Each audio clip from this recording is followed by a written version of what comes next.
मंगलार्णं च सव्येशिं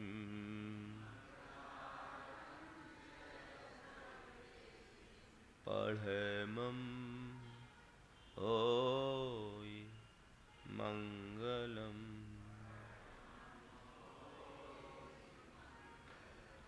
जय बोलो देवादिदेव 1008 श्री भगवान महावीर स्वामी की। अहिंसा परमो धर्म की। परम पूज आचार्य गुरुवर श्री विद्यासागर जी महाराज की। परम पूज्य 108 मुनिवर श्री प्रमाण सागर जी महाराज की। परम पूज्य 108 मुनिवर श्री विराट सागर जी महाराज की। मुनि संघ की। सूखी धरती पर बोया गया बीज अंकुरित नहीं होता।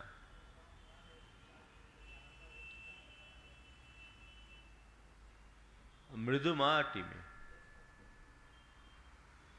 जब हम कुछ बोते हैं तो पनप जाता है। संत कहते हैं धर्म का अंकुरण उनके ही हृदय में प्रकट होता है जिनके अंदर आर्द्रता है, कोमलता है। जिनका चित्त कठोर है उनके मनोभूमि में धर्म प्रकट नहीं हो सकता। जीवन को नुकसान पहुंचाने वाले कारकों की चर्चा आप सबके बीच की जा रही है और आज दूसरे बिंदु की चर्चा आप सबके बीच में करने जा रहा हूं। वह है कठोरता। कठोरता मतलब कड़ा बन जाना। मनुष्य के रुख में कठोरता आते ही उसका व्यवहार बदल जाता है। ये हमारे जीवन की सरलता को खंडित करते हैं, सहजता को नष्ट करते हैं। और जिसके जीवन में सरलता और सहजता नहीं रहती उसके जीवन में शांति भी नहीं आती। संत कहते हैं अपने जीवन में शांति पाना चाहते हो तो कठोरता को त्यागो, कोमलता को अपनाओ। आपने अपने भीतर झांक कर कभी देखा आप कठोर हैं या कोमल? क्या है? महाराज वैसे तो कोमल रहते हैं लेकिन कभी कभी कठोर बन जाते हैं। और आपने महसूस किया कि मन में कठोरता को जन्म कौन देता है? कठोर आप कब बनते हैं? हाँ, क्या बात हो गई? बोलिए, आपको बोलना है।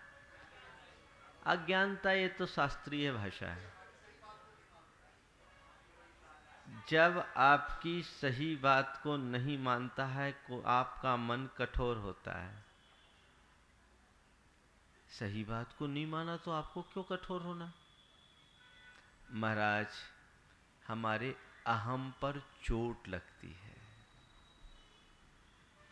सामने वाले ने मेरी बात को नहीं माना तो मैं कठोर बना, ये गलत बात। उसके बात न मानने से मेरे अहम को चोट लगी इसलिए मैं कठोर बना। आप कहते हो मेरी बात नहीं मानता इसलिए मन में कठोरता आती, तो पूरी दुनिया में आपकी हुकूमत चलती है क्या? सब आपकी बात मानते हैं? दुकान में ग्राहक आते हैं और उस ग्राहक को आप अपना माल दिखाते हो, कई तरीके से कन्विंस करना चाहते हो और ग्राहक नहीं मानता, ग्राहक के प्रति कठोर हो जाते हो क्या? क्या बात हो गई? ग्राहक दिमाग चाट जाए, बात न माने तो भी मन में कठोरता नहीं अपितु कोमलता प्रकट होती है। चेहरे पर मुस्कान लाकर कहते कोई बात नहीं है बहन जी, फिर आइएगा, नया स्टॉक आने वाला है। तो कोई बहन जी ग्राहक बन करके दुकान पर आती है और मन की बात नहीं मानती तो भी कठोरता नहीं आती, और घर आने पर घर वाली यदि मन की बात न माने तो कठोरता क्यों आ जाती? आपने कभी समझा? मनोनुकूल प्रसंग न बनने पर मन कठोर नहीं होता। मन कठोर तब होता है जब अहम पर चोट पहुंचती है। अहम पर चोट पहुंचने से मन में कठोरता आती है और उस कठोरता की अभिव्यक्ति क्रोध से होती है। जब आपके मन में कठोरता रहती है तो क्या होता है? शांत रहते हो कि उफन जाते हो? क्या करते हैं महाराज? उबाल आ जाता है। ये उबाल क्या है? कठोरता की अभिव्यक्ति है क्रोध के रूप में। और जिस क्षण मन में ऐसी कठोरता प्रकट होती है, मन की शांति पल में विगलित हो जाती है, विघटित हो जाती है। तो ये बहुत बड़ा कारण है अहम, ईगो प्रॉब्लम। आजकल तो दो शब्द बड़े रूढ़ हो गए, प्रेस्टीज इशू और ईगो प्रॉब्लम। संत कहते हैं जहां ईगो है वहां प्रॉब्लम ही प्रॉब्लम है, क्योंकि ईगो ही अपने आप में प्रॉब्लम है। कोई मेरी बात ना माने तो मैं क्यों परेशान होता हूं? क्या दुनिया में मेरी हुकूमत चलती है? ऐसा एक भी व्यक्ति जिसकी संपूर्ण दुनिया में हुकूमत चलती हो? महाराज दुनिया में चले या ना चले, पर जिन पर चलती है उन पर तो चलाने की इच्छा होती है, और जिन पर मेरी हुकूमत चलती है वहां कुछ गड़बड़ होता है तो मन कठोर बन जाता है। संत कहते हैं तुम्हारे जीवन की शांति का संबंध दुनिया से नहीं है, तुम्हारे जीवन की शांति का संबंध उनसे है जो तुम्हारी दुनिया में है। दुनिया से तुम्हारा कोई नाता नहीं, जो तुम्हारी दुनिया में है तुम्हारा नाता उनसे है। और तुम अपने जीवन को ठीक तरीके से जीना चाहते हो तो जिनके साथ रहते हो सलीके से रहना सीखो। सलीके से रहना सीखोगे तो जीवन का रस ले पाओगे, और जीने का ढंग अगर खराब होगा तो तुम्हारा जीवन नीरस बन जाएगा। आज बात मैं आपसे कहना चाहता हूं, कठोरता को रिफ्यूज करने की या रिड्यूज करने की। आप कठोर बने। देखिए कठोरता हमारे जीवन को कैसे प्रभावित करती है। एक धागा हो, वो धागा सीधी हो, बिल्कुल ठीक दिखती, उस धागे में गांठ लगा दें तो आपने कभी महसूस किया? धागे में जितनी गांठ लगाते जाओ धागा उतना छोटा होता जाता है। होता है? गांठ लगते ही धागा कठोर होता है और कठोर होते ही धागा छोटा होते जाता है। हमारा जीवन एक धागे की तरह है, इसमें जितनी कठोरता आएगी हमारे संबंध उतने सिकुड़ते जाएंगे। संबंधों को बढ़ाना है तो अपने मन में कोई गांठ मत आने दो, ये कठोरता की गांठ बहुत खतरनाक है। मैं आपसे कहता हूं 3 जगह कठोरता से बचो। दुनिया में आपको अपने अहम को पुष्ट करना है, करो। आपको कठोर बनना है, करो। जैसा रुख अपनाना अपनाओ, खुली छूट। पर आज मैं आपसे केवल 3 जगह, थोड़ा देखो भाई,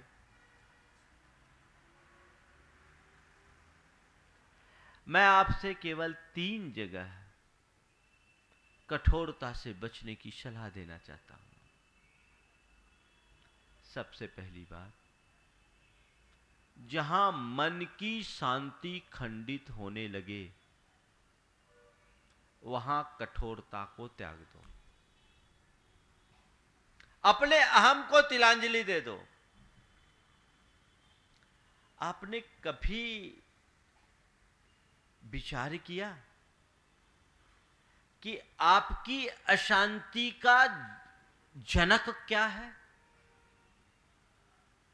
आपकी अशांति का मूल क्या है? कभी विचार किया?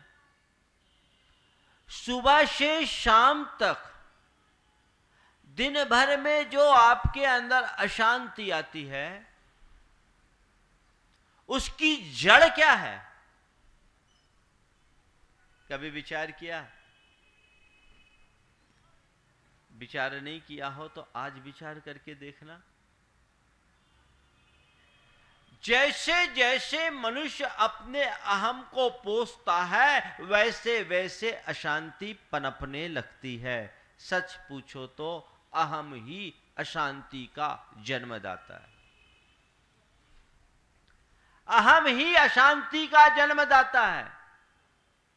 और कई चीजें सुबह से सोने तक की क्रियाओं में आपके साथ ऐसी जुड़ती है, जहां अशांत होने का कोई निमित्त ना भी हो तो भी आपका मन आपके अहंकार के कारण अशांत हो उठता है। होता है। छोटी छोटी बातें पकड़ ली, उसने मुझे ऐसा बोल दिया, उसने मुझे नीचा दिखा दिया, उसने मुझे अपमानित कर दिया। एक बात बताऊं, सामने वाला हमारा अपमान करे न करे, लेकिन जब मनुष्य के मन में अहम होता है तो उसका अहम उसे खुद अपमानित महसूस कराने लगता है। तुम्हारे मन में अहम होगा तभी किसी के अपमान का तुम अनुभव कर सकोगे। तुम्हारे मन में अहम नहीं तो कई लोग ऐसे होते, बड़े सरल प्रकृति के लोग होते हैं, भद्र मिजाज के व्यक्ति होते हैं, उनसे कुछ भी बोल दो बहुत लाइटली लेता है, फर्क ही नहीं पड़ता। स्वयं को अपमानित महसूस करना भी अहम की अभिव्यक्ति है। और जो जितना अहंकारी होता है वो उतना ही मान चाहता है, और जो जितना मान चाहता है प्रसंग न मिलने पर अपने आप को उतना ही अपमानित महसूस करता है। वो अंदर से अशांति उत्पन्न करता है, चित्त में उद्वेग उत्पन्न करता है, व्यग्रता उत्पन्न करता है। तो तनाव मत लीजिए। मन में अशांति उत्पन्न हो वहां मुझे अहम को पुष्ट नहीं करना है। यदि किसी ने कुछ बोल दिया, आपको बात लग गई, अमुक ने मुझे ऐसा बोल दिया, उसने मुझे मेरी इंसल्ट कर दी, मैं देखता हूं, गांठ बांध लिया आपने, कठोर हो गए, मजा चखाऊंगा, मेरी इंसल्ट करता है, समझ क्या लिया है, बड़ी औकात बढ़ गई है, उसे अपनी औकात का एहसास करा के छोड़ूंगा। मन में अशांति है, आपने सामने वाले के एक शब्द को पकड़ा, हो सकता है सामने वाला इरादतन ऐसा कुछ न भी करना चाहता हो, लेकिन आपने उस शब्द को पकड़ लिया, आपके मन में अशांति, उद्वेग और कठोरता आ गई, गांठ बन गई। हो सकता है सामने वाला आपका अपना मित्र हो, सामने वाला आपका अपना सहयोगी हो, और सामने वाला हो सकता है आपका अपना कोई नजदीकी आत्मीय भी हो, लेकिन ऐसे आत्मीय व्यक्ति के प्रति भी अनात्मीयता का भाव प्रकट हो जाता है। ऐसे मित्र जैसे व्यक्ति के प्रति भी शत्रुता का भाव उत्पन्न हो जाता है, और ऐसे अपने व्यक्ति के प्रति भी द्वेषपूर्ण संबंध प्रकट होने लगते हैं, और मन में अशांति शुरू हो जाती है। इस अशांति से अपने आप को बचाओ। एक बार एक व्यक्ति मेरे पास आया, बड़ा अशांत सा दिख रहा था। दोपहर में वो कभी आता नहीं था, और सामायिक से उठा आ गया, अशांत उद्विग्न चेहरा। मैंने पूछा क्या बात है भाई, इतने अशांत तुम कभी दिखे नहीं, इस समय कभी आते नहीं, अभी क्यों आए? बोले महाराज आज दिमाग खराब हो गया। दिमाग खराब हो गया। बोले क्यों, क्या हो गया दिमाग में? तो तुम्हारा ऊपर से तो ठीक दिख रहा है, खराब क्या हो गया? महाराज आप तो मजाक कर रहे हैं, क्या बात हो गई? बोले महाराज क्या बताऊं, आज मैं अपने ऑफिस से घर लौट रहा था दोपहर का खाना खाने के लिए, और इसी बीच मेरे साले का फोन आ गया। फोन तो आता रहता, क्या हो गया? फोन में बात किया, और बात किया तो मुझसे कुछ काम कह रहा था, मैंने उसके लिए ना किया। बोला अभी मैं खाना खाने जाऊंगा, उसके बाद काम करूंगा। महाराज जी उसने कह दिया तुम लोग कितने भूखड़ हो, पहले खाना खाओगे कि काम करोगे? बात लग गई, दिमाग खराब हो गई। बोले महाराज फिर मन नहीं हुआ, बहुत उसको सुनाया और मन शांत नहीं हुआ, मन में बहुत गुस्सा था, घर भी नहीं गया, अभी तक खाना नहीं खाया। हमने बोला भाई उसने तुम्हें बोल दिया, एक छोटा सा शब्द बोला, तुम्हें भूख लग रही थी, तुम खाना खाने गए, एक छोटे से शब्द को पकड़ करके तुमने अपना खाना भी छोड़ा और मन को कितना अशांत कर दिया। ये बताओ उसने जो बोला था किस लहजे में बोला था? जैसे तुमने बोला वैसे ही बोला? बोले नहीं महाराज, कहा तो उसने मजाक में होगा, पर मुझे मजाक पसंद नहीं। मजाक पसंद नहीं है, उसने मजाक में बोला, तुम्हें मजाक पसंद नहीं है। मैंने कहा मजाक पसंद नहीं है और गुस्सा पसंद है। अगर सामने वाले ने मजाक में बोला है तो उसे लाइटली ले लिया होता तो तुम्हारे मन में इतनी अशांति नहीं होती। तुम अपने ही रिश्तेदार के साथ इतना बुरा भाव अपने मन में जगाए हो और उसको भला बुरा कह रहे हो, इससे क्या फायदा? अशांति होती। आप देखिए कई बातें ऐसी होती है जिसे आप पकड़ लेते हो और इस पकड़ के कारण ही मन में अशांति होती है। सूत्र लीजिए, जिन बातों को पकड़ने से मन में अशांति होगी उसे हम छोड़ देंगे,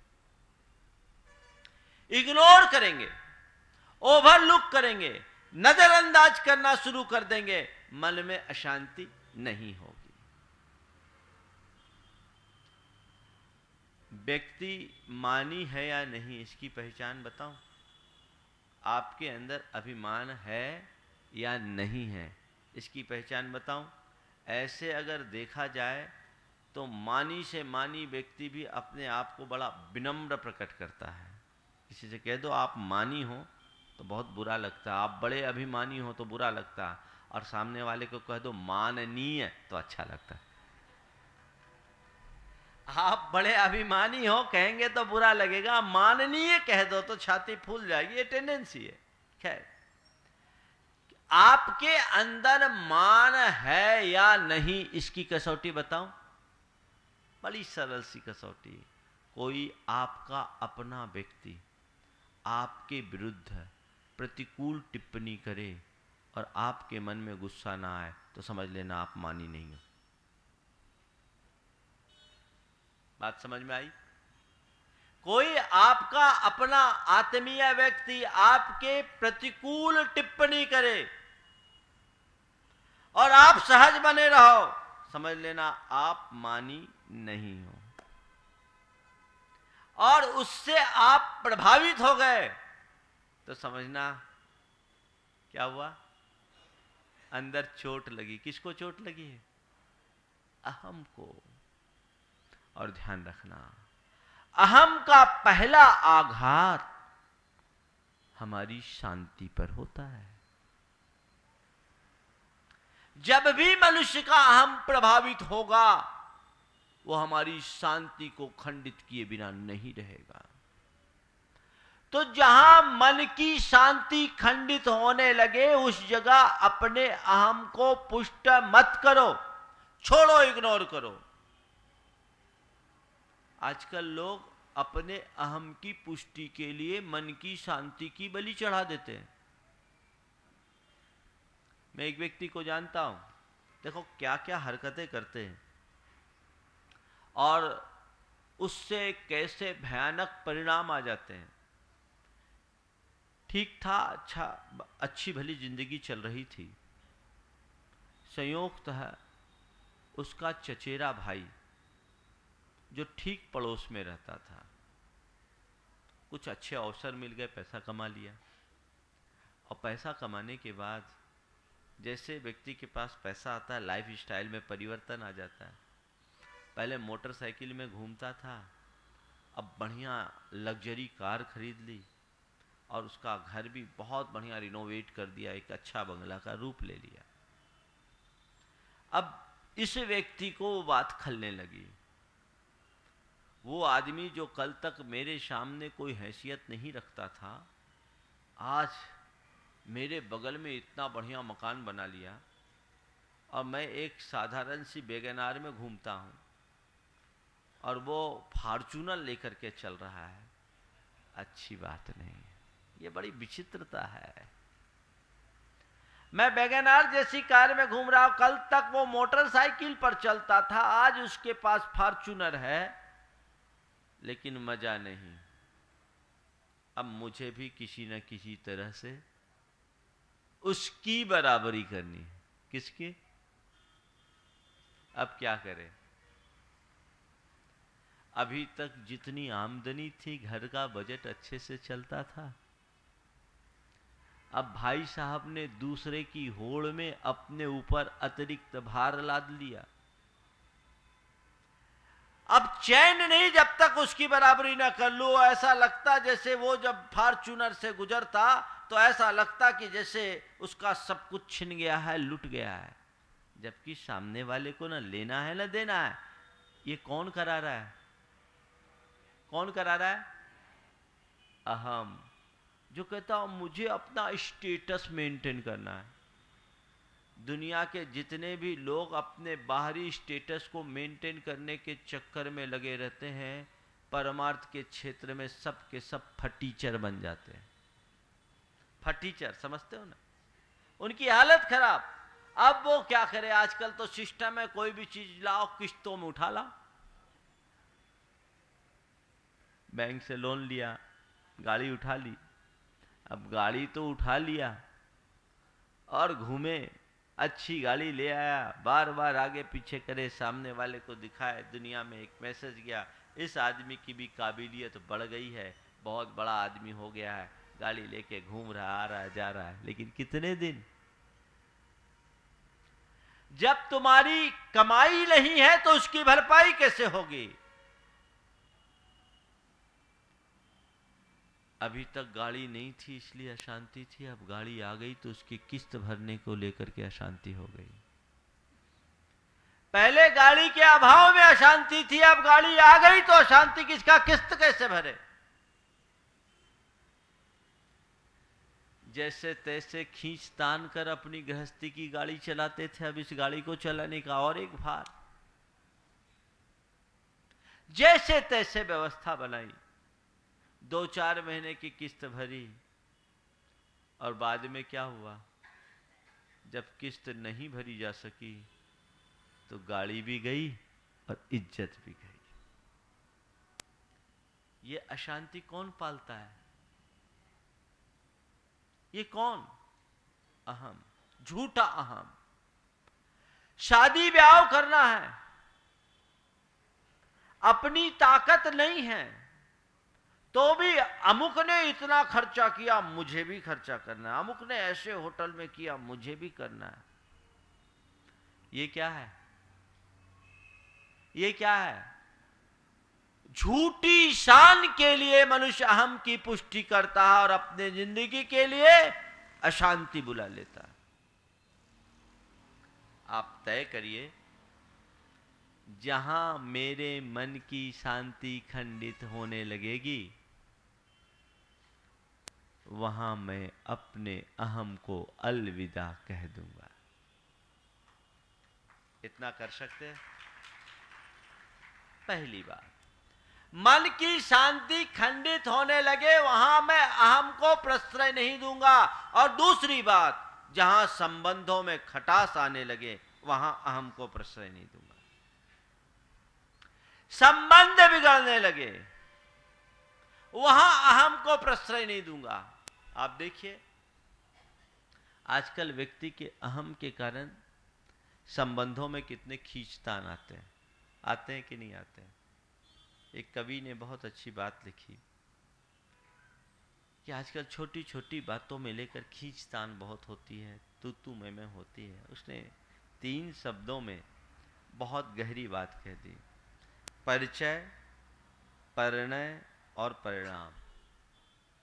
परिचय तू मैं, परिचय हुआ तू मैं, 2 का परिचय हुआ। परिचय तू मैं, परिणय मैं तू, तू मैं तू बन गया, तू मैं बन गया। परिणय होने के बाद परिचय तू मैं, परिणय मैं तू मैं, परिणाम तू मैं।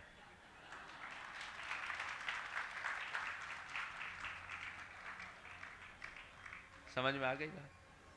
ये जो तू मैं है, ये जो खींचातानी है, ये अहम के कारण है।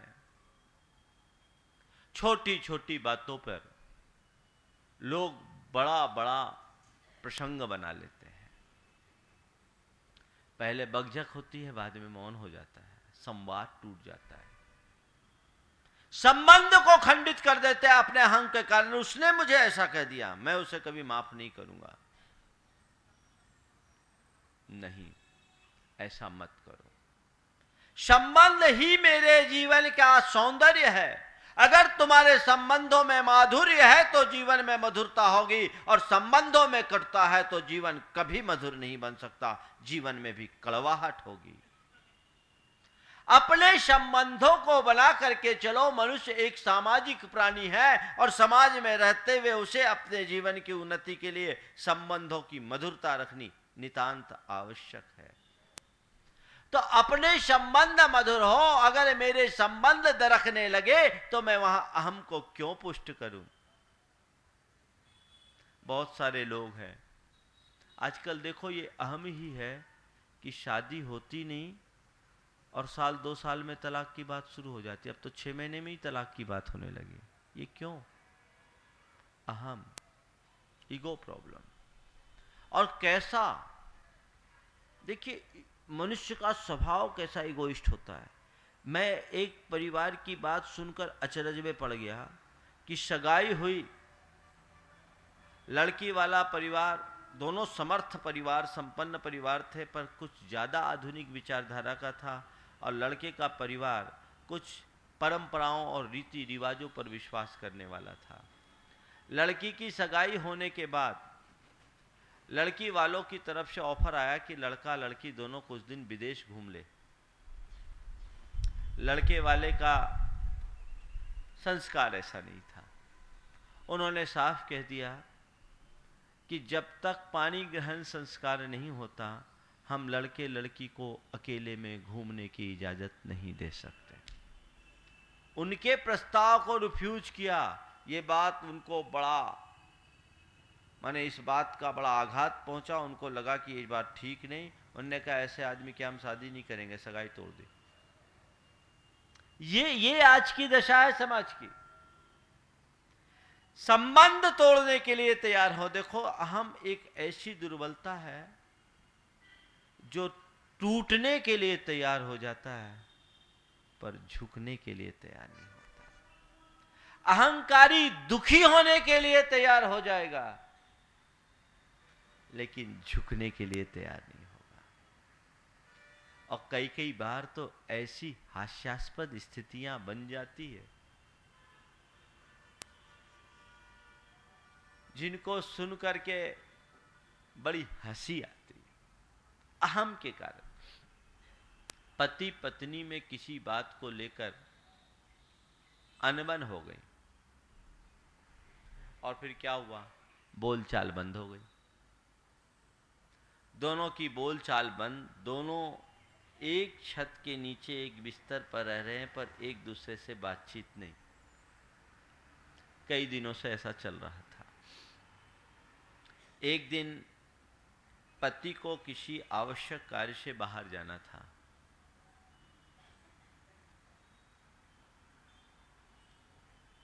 पति अक्सर 7 बजे उठता था, 5 बजे ट्रेन पकड़नी थी, और कोई साधन था नहीं। पत्नी के सहयोग के बिना सुबह जल्दी उठना संभव नहीं। अब पत्नी से बोले तो कैसे बोले, हम पहल कैसे करें, हम बोलेंगे तो हम छोटे हो जाएंगे।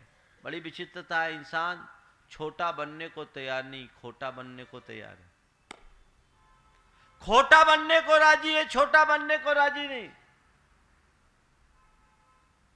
अब क्या करे, उसने एक तरकीब निकाली, अपनी पत्नी के तकिए पर एक पर्ची लिख के रख दी,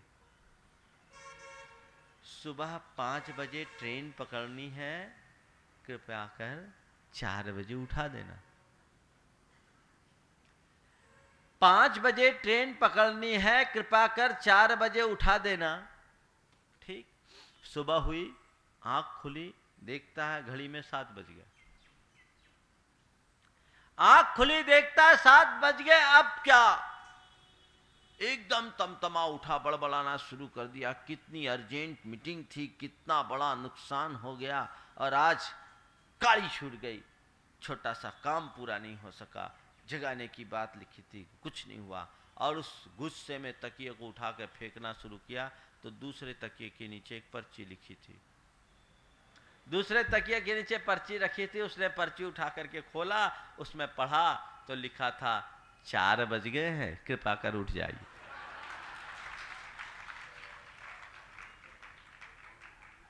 तालियां बजा रहे हो? सोच लो ये किसकी कहानी, महाराज की नहीं है, तुम्ही लोगों की। संबंध बिगड़ने लगे, वहां मैं अहम को पुष्ट नहीं करूंगा। देखो, थोड़ी सी अहम पुष्टि में संबंध बिगड़ते हैं, और व्यक्ति थोड़ी सी विनम्रता को स्वीकार ले तो संबंध सुधरते हैं। मेरे संपर्क में 2 भाई, जिनकी 15 वर्षों से बोलचाल बंद थी। कितने सालों से? 15 सालों से बोलचाल बंद, दोनों के दीवार से दीवार लगी मकान, एक दूसरे में आना जाना बंद। दोनों धार्मिक, सामाजिक धार्मिक कार्यों में अग्रणी, बढ़ चढ़ करके हिस्सा लेने वाले। हमारा वहां प्रवास था, दोनों जुड़े हुए थे। मालूम पड़ा कि इन दोनों में अनबन है, और दोनों समाज के 2 ध्रुव, वहां की पूरी राजनीति के दोनों स्तंभ थे, 2 दल, और दोनों का नेतृत्व दोनों करते। मुझे लगा कि ये 2 व्यक्ति धार्मिक होने के साथ आपस में विद्वेष रखते हैं, इससे इनकी धार्मिकता का इन्हें कोई लाभ नहीं मिलेगा, और इन दोनों के अलग रहने से समाज को भी बड़ा नुकसान है। यदि ये दोनों किसी प्रकार एक हो जाए तो ये समाज काफी आगे बढ़ सकती है। मैंने ऐसी बातचीत की, छोटे भाई को बुलाया,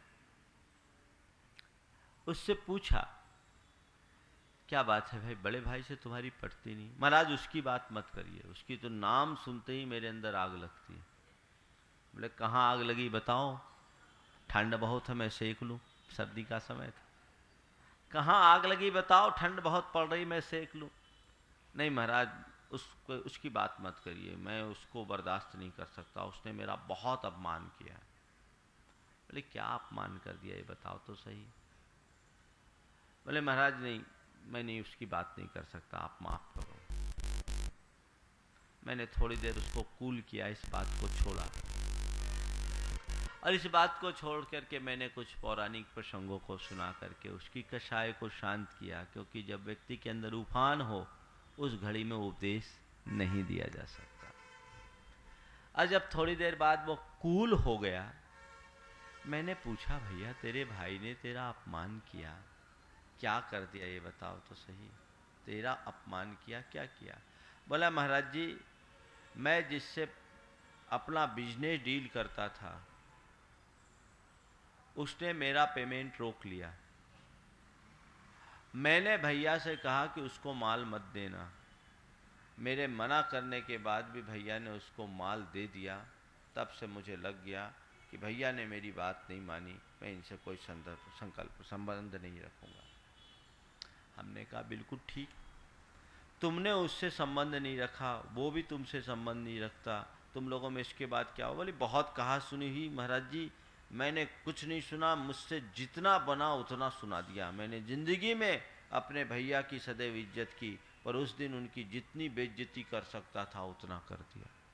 मैंने कहा ये बता भाई, तेरे भाई ने तेरा अपमान किया कि तूने अपने भाई का अपमान किया? तू अपने शब्दों में बोल रहा है कि मैंने जीवन भर उनकी इज्जत की, पर उस तारीख को मैं उनकी जितनी बेइज्जती कर सकता था कर दिया। तो बेइज्जती तूने की कि उसने? अपमान तो तूने किया, बड़े भाई का अपमान किया, क्षुब्ध होकर अपमान किया, तेरे मन का नहीं हुआ इसलिए अपमान किया, पर तूने कभी उससे पूछने की कोशिश की कि ऐसा आपने क्यों किया? कभी पूछा? बोले मुराद पूछने की क्या बात है, एक छोटी सी बात कही और नहीं माना। देखो, मनुष्य के मन में जब आवेग होता है तो वह केवल अपनी बात सुनना चाहता है और कहना चाहता है, सामने वाले की स्थिति को कभी देखने की कोशिश नहीं करता, और उस एकांगी चिंतन के कारण अपने मन में अनेक प्रकार की दुर्भावनाओं को जन्म दे देता है। उसने कहा उससे क्या पूछना? मैंने कहा देखो भाई, ये बात ठीक नहीं है, तुम लोग धार्मिक हो, इतने बढ़ चढ़ करके हिस्सा लेते हो, अनंतानुबंधी कसाय का स्वरूप सुना है? बोले महाराज वो सुना है, शास्त्र भी पढ़ता हूँ, आप लोगों का प्रवचन भी सुनता हूँ, पर पता नहीं उस घटना को मैं भुला नहीं पाता। हम बोले कहाँ लेके जाओगे? मरुभूति और कमठ की कहानी को पढ़ो, कहाँ जाओगे? महाराज जो भी हो। हम बोले देखो, आज मैं तुम लोगों का ऑपरेशन करके छोड़ूंगा, थोड़ा भाई को बुलाओ। मैं तो नहीं बुला सकता। बोले तुमको नहीं बुलाना, तुम बगल में बैठो, मैं बुलवाता हूं। दूसरे से बुलवाया। देखिए कहां से बात कैसे बिगड़ती है और नकारात्मक चिंतन मनुष्य का कितना नुकसान पहुंचाता है। मैंने भाई को बुलाया, उससे पूछा क्या बात है। उसके मन में भी क्षोभ था, पर अपेक्षाकृत कम था। हाँ, इस बात का क्षोभ जरूर था कि जब छोटे ने मुझसे बातचीत बंद किया, वो मुझसे संबंध नहीं रखना चाहता, तो मैं उससे संबंध क्यों रखूं? हम बड़े, ये बड़े बड़े जो बात होती ना, बड़ी बुरी होती है। मैंने उससे पूछा कि भाई, उसके मन में तुम्हारे प्रति एक बड़ी गांठ है, उसने जिसके लिए माल देने का मना किया था, उसका पेमेंट फंसा हुआ था, तुमने उसको माल देकर नुकसान पहुंचाया, ऐसा क्यों किया? बोले महाराज जी, मैं तो उसके भले के लिए ऐसा किया। मैंने तो उसके भले के लिए ऐसा किया, पर उसने कभी मुझसे पूछा ही नहीं और मुझे उल जलूल बोल दिया। इतना बोला महाराज कि मैं भाई था इसलिए बर्दाश्त कर दिया, कोई दूसरा होता तो वहीं मर्डर कर देता। इस प्रकार का अनाप शनाप मुझे बोला। बोले क्या हो गया, तुम्हारी क्या सोच थी? बोले महाराज, मैंने सोचा इस आदमी का एक बड़ा पेमेंट रुका हुआ है, मैं भी उसको माल देना बंद कर दूंगा तो हमारे ग्रुप से बाहर चला जाएगा, मैं माल देता रहूंगा तो धीरे धीरे इससे पेमेंट मिलता रहेगा, और महाराज मैं उससे माल देता भी हूँ और उससे कुछ प्रोडक्ट लेता भी हूँ, आज नहीं कल हिसाब बना रहेगा। तो मैं केवल ये सोच करके उसके प्रति सॉफ्ट कॉर्नर रखा कि संबंध तोड़ने से बड़ा नुकसान होगा, मेरा तो कुछ नहीं, मेरे भाई का नुकसान होगा। मैं चाहता था कि भाई का नुकसान न हो और इसलिए ऐसा किया, पर उसने मुझे इतना अपमानित किया जो मैं बर्दाश्त नहीं कर सकता। दोनों को बुला करके बैठाया, समझाया, संबोधा, दोनों एक हुए। लेकिन 12-13 साल तक, बल्कि और उससे ज़्यादा हो गए, दोनों एक छोटी सी बात को लेकर एक दूसरे से इतने दूर हो गए जिसकी कभी कल्पना नहीं की जा सकती। आप विचार करो, आपके बीच भी ऐसा रूप हो सकता है, होगा, आज से तिलांजलि दो। काश उस व्यक्ति ने उस समय अपने भाई के प्रति क्षोभ प्रकट करने की जगह शांत होकर, कठोर बनकर जाने की जगह कोमल बनकर गया होता और पूछा होता, भाई उस आदमी ने मेरा इतना पेमेंट रोक रखा है, उसको माल आप क्यों दे रहे हो, इससे तो अपने को नुकसान होगा। और उस समय भाई के आशय को समझा गया होता तो प्रेम बढ़ता, लेकिन सामने वाले ने एकांगी चिंतन कर लिया और परिणाम ऐसा हो गया। दोनों अशांत रहे। आज से तय कीजिए, संबंधों की बलि चढ़ाकर कभी भी अहम को पुष्ट नहीं करेंगे। उस जगह अहम को तवज्जो नहीं देंगे जहां मेरे संबंध खंडित होते हों। यदि मेरे किसी अपने के मेरे अहम पूर्ण व्यवहार के कारण या सामने वाले के किसी दुर्व्यवहार के कारण संबंध में खटास आते हैं तो जाकर के क्षमा मांग लेंगे और एक दूसरे से अपना रिश्ता ठीक कर लेंगे। दोनों ने अपने मन की बात खोली, दोनों को समझाया, दोनों के आंखों से आंसू की धार बह निकली और वापस दोनों एक हो गए। आज भी बड़े प्रेम से अपना जीवन जी रहे। तो दूसरी बात जो मैंने आपसे कहा, जहां संबंधों की संबंध बिगड़ने लगे वहां अहम को पुष्ट नहीं करेंगे। आज से आप तय कर लें। तीसरी बात, धर्म क्षेत्र में अहम को कभी पुष्ट नहीं करेंगे।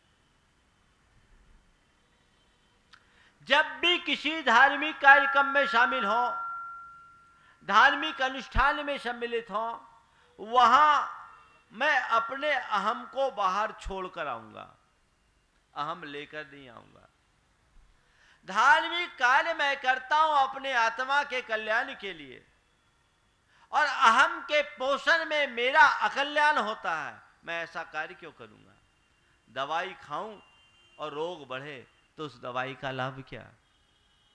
अहम को पुष्ट करने के लिए संसार में बहुत सारे मंच हैं, पर धार्मिक मंचों का प्रयोग कभी मैं अपने अहम पुष्टि के लिए नहीं करूंगा। धर्म का इस्तेमाल मैं अपने अहम को गलाने के लिए करूंगा। यह सुनिश्चित आप कर सकते हैं। कोई बड़ा कोई छोटा नहीं। मैं आया हूं धर्म के क्षेत्र में तो अपने कल्याण के लिए आया हूं, लेकिन मैंने देखा है बहुत सारे लोग अपना समय, अपनी शक्ति और अपना संसाधन लगाने के बाद भी अपनी अहम पुष्टि के चक्कर में धर्म क्षेत्र में आकर भी पाप कमाते हैं। समय लगाया, शक्ति लगाई, संसाधन लगाया, सब कुछ लगाया, अब पाया क्या? क्या पाया? पाप, अशांति। तत्काल अशांति, कालांतर में पाप, दोनों चीजें आपने पाली। आपको हासिल क्या हुआ? कुछ भी नहीं। इसलिए जीवन में तय करके चले कि धर्म क्षेत्र में जाऊंगा तो अहम की पुष्टि कभी नहीं करूंगा। मैं एक स्थान पर था, देखो कैसे कैसे लोग होते हैं। कार्यक्रम चल रहा था, समाज के एक तथाकथित गणमान्य व्यक्ति सभा में बीच में आए और अपने नाम की पर्ची भेजे। उस पर्ची में उनकी 14 विरुद्ध लिखे हुए थे, डिजिग्नेशन। शायद विमल जी संचालन कर रहे थे। वो पर्ची लेकर मेरे पास आए, महाराज इनकी ये पर्ची है, इनको बुला लूं? कार्यक्रम बहुत टाइट था। मैंने इनसे इशारा किया कि सीधे सीधे नाम लेके बुला लो, सीधे सीधे नाम लेकर बुला लो। सामने वाले का नाम इन्होंने मेरे निर्देशानुसार किया और बुला लिया। अब बुला तो लिया, सामने वाला आया तो ऐसा आया जैसे एकदम बुझा बुझा सा हो। आया, पहले तो आया नहीं, 2 बार नाम बोलना पड़ा तब आया, और आया तो ऐसा आया एकदम जैसे बुझा बुझा सा आया है, उसका बहुत कुछ लुट गया। बाद में जब मैं कमरे के अंदर था तो उनसे बोला, आप मुझे पहचानते नहीं हो? मैंने अंदर से आवाज सुन लिया। हमने कहा, आपकी आज पक्की पहचान हो गई।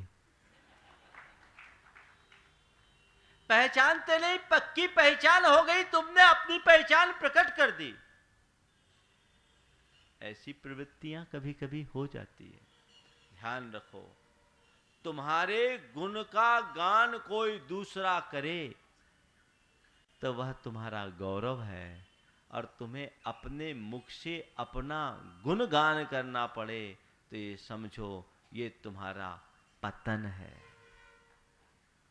कभी ऐसा होना ही नहीं चाहिए और कभी अपेक्षा नहीं करनी चाहिए। लेकिन कई बार बड़ी मुश्किल होती है। मंचों पे कार्यक्रम होते हैं ना, तो मंचों में कार्यक्रम हो और किसी आदमी को बुलाओ और किसी का नाम आगे और किसी का नाम पीछे कर दो तो बहुत आगे पीछे हो जाता है, होता है। मुझे बुलाया, मुझे सबसे आखिरी में बुलाया, उसके बाद बुलाया, इशारा करने पर बुलाया। इसलिए प्रायः मैं जब कहीं रहता हूँ तो मंच का संचालन स्थानीय आदमी को नहीं दिलवाता, अपने साथ के त्यागी व्रती को दिलवाता। बेचारे की मौत आ जाती है, एक को बुलाया एक को छोड़ा, उसके ऊपर सब चढ़ बैठे, कहां तक झेलेगा वो। और हमारे संघ का त्यागी व्रती है, तुम्हारे गांव का है भी नहीं और नाराज भी हो गए तो उसका क्या बिगाड़ लोगे, उसका कुछ होना ही नहीं, लेना नहीं देना, झंझट ही खत्म। ये हमारे अंदर के संस्कार हैं, इन संस्कारों को जीतना चाहिए और तय कीजिए कि धर्म क्षेत्र में मैं जब आऊंगा तो अपने अहंकार को अपने जूते चप्पल के स्थान पर छोड़ के आऊंगा। जूते चप्पल उतार के आते हो कि नहीं? तो जहां जूते चप्पल उतारो वहां पर अपने मन से कहो मेरा जो भी अहम है वो तू यहीं रह, जब तक मैं इस सभा में इस कार्यक्रम में शामिल हूं तब तक तू यहीं संभल कर रहना, क्योंकि तेरा यही स्थान है। मैं लौट कर आऊंगा फिर तेरे बारे में सोचूंगा। ये सोच करके चलोगे तो कभी आपको अशांति नहीं होगी और आप अपने आप को बड़ा आदमी मान करके बैठोगे। आप सोच लो, इस सभा में बैठे हो और आप ये मानते हो कि मैं एक बड़ा स्टेटसवान आदमी हूँ, बड़ा रेपुटेड आदमी हूँ, और सभा में आपके जैसे स्टेटस के 5 आदमी को बुला लिया गया, भूलवश आपका नाम छूट गया, इरादतन नहीं, भूलवश आपका नाम छूट गया। आप जितनी देर तक उस कार्यक्रम में रहोगे उतनी देर अशांत रहोगे। रहोगे कि नहीं रहोगे? और आम आदमी को कोई फर्क नहीं पड़ रहा, वो तो आनंदित है क्योंकि उसकी उस पर दृष्टि नहीं और आपकी उस पर दृष्टि, इसलिए आप अशांत हैं। जितनी देर बैठे उतनी देर अशांत है। अरे ठीक है, उस समय यदि आपके भीतर ऐसी दृष्टि विकसित हो जाए तो मन कभी अशांत होगा? कभी नहीं अशांत होगा। ये ठीक है, ये तो एक सिस्टम है। हालांकि मैं ये सब ज़्यादा तामझाम पसंद भी नहीं करता, जितना नैमित्तिक है उतना ही करो ताकि लोग अपने कीमती समय का भरपूर उपयोग ले। आप यहाँ प्रवचन सुनने के लिए आए, प्रवचन का आनंद लें। ज़्यादा औपचारिकताएं मुझे पसंद नहीं है, मैं समय पर सब काम करना चाहता हूँ और एक व्यवस्थित क्रम में करना चाहता हूँ ताकि उसका सबको आनंद मिले। कुछ नैमित्तिक क्रियाएं ऐसी होती है जैसे बुलाना ही पड़ता है, लेकिन इसका अर्थ ये नहीं सोचे कि मैं ये कर रहा हूँ। एक बात बोलता हूँ, धर्मी व्यक्ति का सदैव मान करो। क्या बोल रहा हूँ? धर्मी व्यक्ति का सदैव मान करो, पर धर्मी होने का कभी अभिमान मत करो। कोई धर्मी व्यक्ति बैठे उसके लिए पलके बिछा दो, ये धर्मी। आज दुनिया पाप से भरी है और पाप से भरी दुनिया में कोई धर्म के क्षेत्र में आगे आता है, इससे अच्छी बात क्या है? उसको जितनी शाबाशी दे सको दो, उसे जितनी, उसकी जितनी पीठ ठोक सको ठोको, उसकी अनुमोदना करो। ये धर्मी है। लेकिन मैं धर्म किया हूं तो मुझे किसका मान करना? मैं मान करने के लिए धर्म नहीं किया, मान को गलाने के लिए धर्म करता हूं। ये कंसेप्ट अपने अंदर रखो। अपने मान को गलाने के लिए मैं धर्म करता हूं। यहां मुझे मान पाने की जरूरत नहीं है। यहां मान मिलेगा तो क्या मिलेगा? कुछ भी नहीं मिलेगा। जो मिलना है वो ऊपर ही मिलता है। हमारे भीतर, हमारे अंदर के गुणों की अभिव्यक्ति हो जाए तो इससे अच्छी बात और कोई नहीं होती। तो आज मैंने आपसे कहा 3 जगह आपको कठोर नहीं बनना है। नंबर 1, जहाँ मन की शांति, दोहराना आपको, क्या बोला मैंने? मन की शांति खंडित होने लगे वहाँ मान नहीं करना। दूसरी, संबंधों में खटास आने लगे, संबंध बिगड़ने लगे, वहाँ मान नहीं करेंगे। और तीसरी बात, धर्म क्षेत्र में आएंगे तो कभी मान नहीं करेंगे। ये 3 बातें आप रखेंगे तो जीवन में निश्चित तौर पर उन्नति होगी। देखो, जो व्यक्ति शिखर पर बैठे होते हैं उनमें विनम्रता स्वभावता आती है। एक प्रसंग सुना रहा, विश्वनाथ आनंद का नाम आप सबने सुना है, शतरंज का विश्व प्रसिद्ध खिलाड़ी। वो एक दफ़े ट्रेन में यात्रा कर रहा था, फर्स्ट क्लास में था, उसके साथ एक मित्र था और एक बुजुर्ग पगड़ीधारी बाबा जी उसी कंपार्टमेंट में थे। ये युवा लड़का, यात्रा के दौरान बातचीत का क्रम चालू हुआ। बाबा जी ने पूछा, बेटा क्या करते हो? बोले, कुछ नहीं बाबूजी, शतरंज खेलता हूँ। बस इतना सुना कि बाबा जी ने अपना उपदेश देना शुरू कर दिया। तुम इतने अच्छे नौजवान इस उम्र में शतरंज खेलते हो? अरे ये उम्र तो व्यापार करने का है, बिजनेस करो, पैसा कमाओगे। और तरह तरह का लेक्चर देना शुरू कर दिया। विश्वनाथ आनंद चुपचाप सब बातें सुनता रहा। बोले, हाँ बाबूजी, आज से आपकी बात पर ध्यान रखूंगा। बात पूरी हुई, उसके बाद गाड़ी रुकी, बाबूजी का स्टेशन आया। विश्वनाथ आनंद ने अपने हाथों से उनका ब्रीफकेस उठाकर उन्हें बाहर तक छोड़ा, फिर अपने स्थान पर आके बैठा। आनंद के जो साथी थे उसने बोला, हद हो गई, ये आदमी आपको इतना सब कुछ बोलता रहा, आपने कुछ बोला क्यों नहीं? उसने कहा, बुजुर्गों की बात काटना हम जैसे युवकों का धर्म नहीं है। बुजुर्गों की बात काटना हम जैसे युवकों का धर्म नहीं। उसने कहा, ठीक है, उस समय आपने बात नहीं काटी, बात चलेगी, लेकिन जब वो जाने लगे तब तो कम से कम आपको अपना परिचय दे देना था कि मैं विश्वनाथ आनंद हूं। तो आनंद ने कहा, नहीं, मैंने ये उचित नहीं समझा, क्योंकि यदि मैंने अपना परिचय उन्हें दिया होता तो उन्हें घोर आत्मग्लानि होती और मेरे जैसे युवा के निमित्त किसी बुजुर्ग को ग्लानि और शर्मिंदगी झेलनी पड़े, ये मेरे संस्कार में नहीं है। ये है जीवन का आदर्श। ऐसा आदर्श अपनाइए, तभी जीवन की उन्नति होगी। समय आप सबका हो गया है, इसलिए मैं अपनी वाणी को विराम दे रहा हूँ। लोग कह रहे हैं, महाराज जी टीवी पे लाइव आ रहा है तो घर बैठे सुनने का आनंद आ रहा है। बहुत अच्छा साधन है, पर भैया घर बैठे तो यहाँ जयपुर आने के पहले भी सुनते थे, जयपुर आने के बाद भी घर बैठे सुनते रहोगे तो यहाँ आने का मतलब क्या है? ये सुविधा जयपुर वालों के लिए नहीं, ये सुविधा तो जयपुर से बाहर वालों के लिए है। तो जो अपने अपने घरों में बैठ करके टीवी देख रहे, तो यही मान के चलना कि जयपुर में महाराज के आने के बाद भी तुम महाराज से दूर बने रहोगे। और अगर ऐसी ही दूरी मेंटेन रखना है तो जहाँ वहाँ रहो, और महाराज से नज़दीकी बढ़ानी है तो घर से यहाँ तक आओ, तब आनंद आएगा और लाभ मिलेगा।